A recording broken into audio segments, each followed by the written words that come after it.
Breaking news, 4 santri tewas akibat longsor di Kadudampit, Sukabumi. Longsor terjadi di kompleks Yayasan Pondok Pesantren Terpadu Darus Syifa Al-Fitra, Yaspida, Sukabumi, mengakibatkan 4 orang santri meninggal dunia.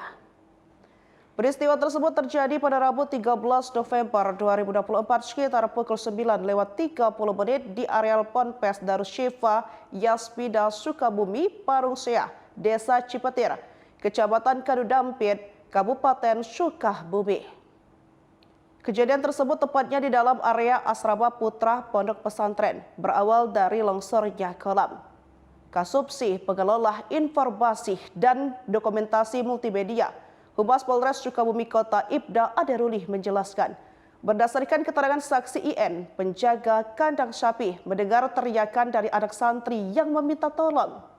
Selanjutnya saksi meminta bantuan kepada yang lain untuk melakukan evakuasi terhadap anak-anak santri yang tertimpa dinding pematang kolam yang roboh.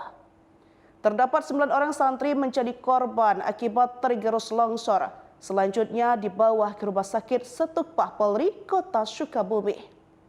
4 orang dinyatakan meninggal dunia, 5 orang masih mendapat perawatan medis di rumah sakit.